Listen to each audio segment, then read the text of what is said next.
En este episodio vamos a hablar sobre la Revolución Rusa y sobre la participación de Trotsky en estos acontecimientos.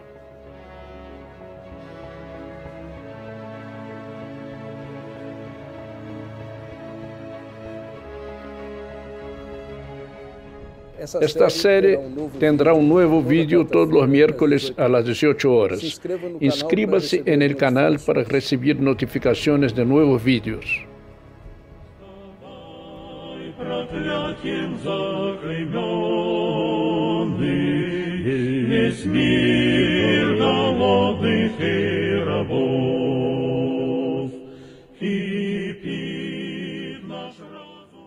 La Revolución Rusa fue el acontecimiento más importante de la historia contemporánea. Fue la primera revolución obrera y socialista victoriosa que logró consolidar su poder, expropió a la burguesía y construyó el primer Estado obrero de la historia. Incluso la degeneración del Estado soviético por la acción del stalinismo y la restauración del capitalismo que se dio recientemente no apagan la enorme importancia de este hecho.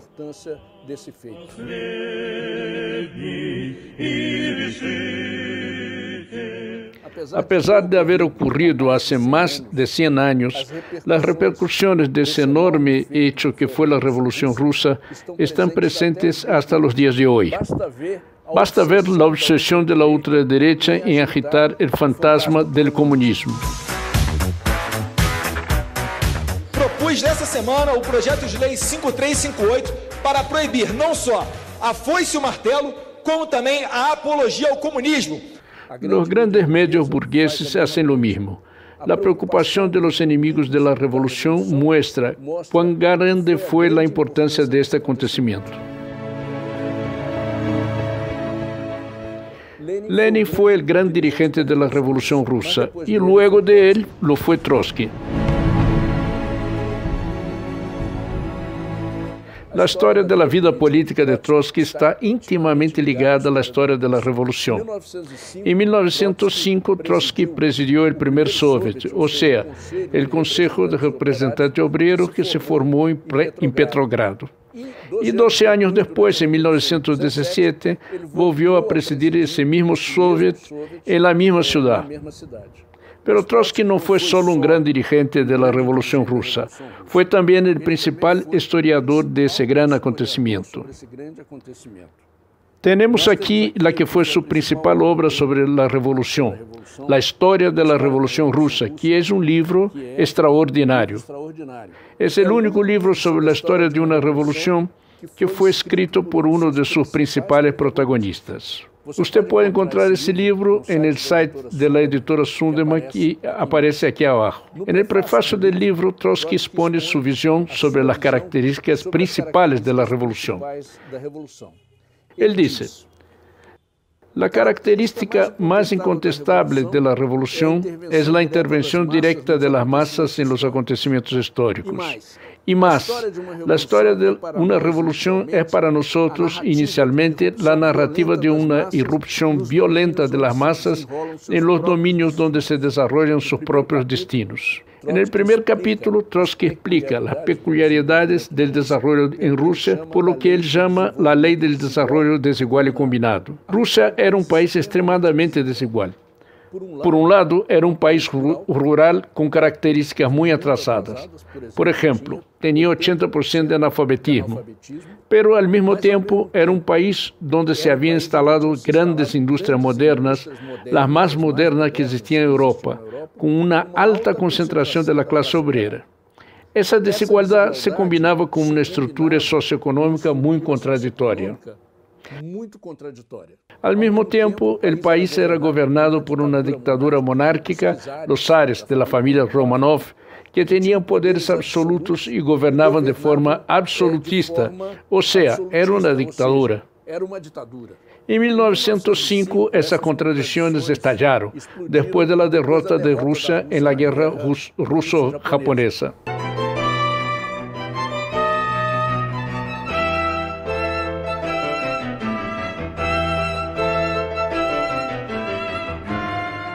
estalló la primera revolución, que fue llamada por Trotsky de ensayo general.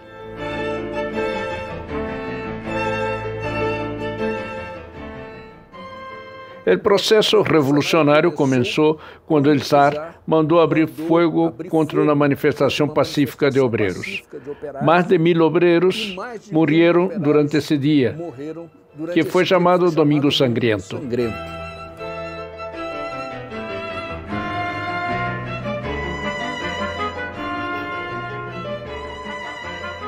Y créenlo, esa manifestación fue dirigida por un sacerdote, el padre Gapón, y ella reivindicaba simplemente mejores condiciones de vida y de trabajo. Solo por eso, más de 1000 obreros perdieron la vida. Después del Domingo Sangriento, la revolta de los obreros fue inmensa y estallaron cientos de huelgas durante varios meses.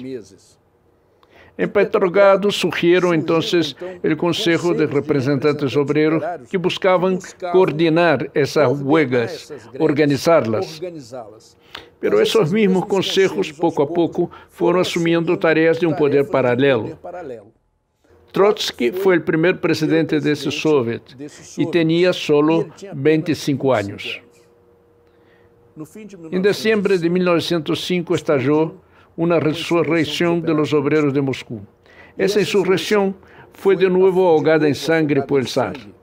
Nuevamente fueron asesinados más de 1000 obreros. La revolución retrocedió afectando al partido bolchevique. Lenin venía desde el inicio del siglo preparando la construcción de un partido centralizado democráticamente que pudiese dirigir a la clase obrera en la revolución. Un partido capaz de resistir la represión y al mismo tiempo construirse profundamente enraizado en el movimiento obrero. Lenin continuó organizando el partido durante los años de retroceso entre 1905 y 1917. El mayor error de Trotsky fue no ver la importancia del Partido Revolucionario. Él tomó una posición equidistante de los mencheviques y de los bolcheviques durante todos esos años, hasta 1917. Trotsky hace una autocrítica de todo su periodo de centrismo anterior y finalmente ingresa al Partido Bolchevique junto con un grupo que él dirigía, que era el Grupo Interdistritos. El comienzo de la Primera Guerra Mundial en 1914 elevó al extremo las tensiones dentro de la sociedad rusa. La participación de Rusia al lado de Inglaterra y Francia en la guerra provocó un colapso de la sociedad, del Estado, del ejército ruso y también del régimen zarista. El ejército ruso tuvo 11 millones de bajas entre muertos y heridos. Los campos dejaron de ser cultivados y el hambre llegó a las ciudades. En febrero de 1917, una conmemoración del Día de la Mujer Trabajadora derivó en una serie de huelgas y manifestaciones que duraron 6 días. Después de eso, el zar fue obligado a renunciar. Fue una revolución democrática que derrocó esa dictadura. A partir de la caída del zar, los trabajadores reorganizaron los soviets. Sin embargo, esos soviets, en un primer momento, estaban dirigidos por la izquierda reformista, los mencheviques y los socialistas revolucionarios. Y esas organizaciones tenían como concepción entregar el poder a una coalición entre la burguesía y restos de la antigua aristocracia. Se formó un primer gobierno obrero encabezado por un príncipe, el príncipe Lvov, y una coalición que incluía a los partidos burgueses como los cadetes y también a algunos dirigentes socialdemócratas oportunistas, como Kerensky.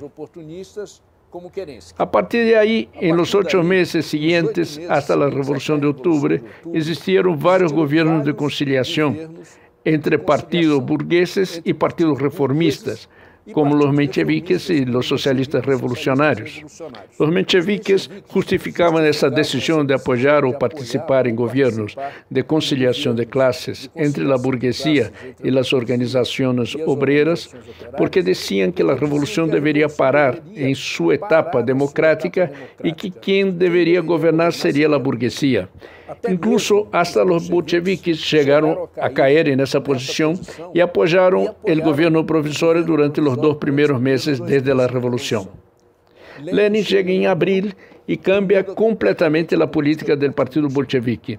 Escribe sus famosas tesis de abril, en las que afirma que los bolcheviques no deben apoyar bajo ningún punto de vista al gobierno provisorio y que deben comenzar a insistir para que el Soviet tome el poder en sus manos. Los diferentes gobiernos provisorios que se van sucediendo en el transcurso de esos 8 meses no resuelven ni un solo de los problemas de las masas. No paran la guerra, al contrario, cediendo a las presiones de Inglaterra y de Francia, intentan mantener una ofensiva del ejército ruso, no distribuyen la tierra a los campesinos y provocan una gran insatisfacción en el campo. No resuelve el problema de las nacionalidades oprimidas dentro del Estado ruso y tampoco convocan la Asamblea Constituyente, que era una reivindicación de toda la población. Con todo eso, las contradicciones se agravan cada vez más. El hambre amenaza a toda la clase obrera y a toda la población de las ciudades. Los bolcheviques defienden que los soviets, que ya constituían un poder paralelo, tomasen en sus manos la resolución de todas esas tareas. Por eso, ellos levantan la famosa consigna pan, paz y tierra, combinándola con la reivindicación de todo el poder a los soviets. En septiembre, los bolcheviques conquistan la mayoría de los representantes en el Soviet de Petrogrado y eligen a Trotsky como su presidente. Finalmente, en octubre, el Soviet de Petrogrado, ya dirigido por el partido bolchevique, organiza una insurrección que derroca el gobierno de Kerensky y toma el poder.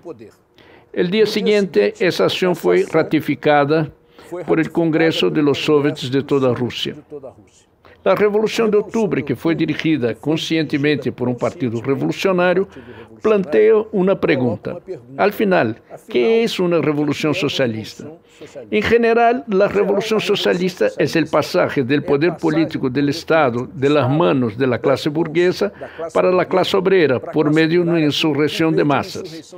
El proletariado destruye las instituciones burguesas y construye nuevas instituciones a partir del poder de los consejos obreros que ya venían organizándose.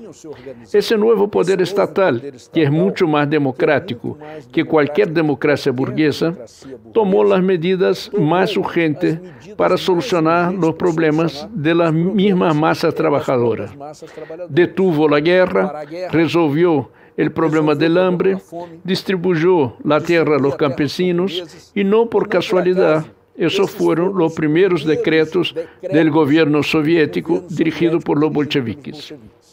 Pero el nuevo gobierno soviético no se detuvo en esas medidas de emergencia. Frente al sabotaje y la fuga de los grandes empresarios, el gobierno trató de expropiar toda gran propiedad de los medios de producción, las fábricas, los bancos y los grandes comercios. Fueron los primeros pasos para la socialización de la economía, a los que le siguieron la planificación y el monopolio del comercio exterior. Quería agradecer a todos los que asistieron a este vídeo y que vienen siguiendo nuestra serie.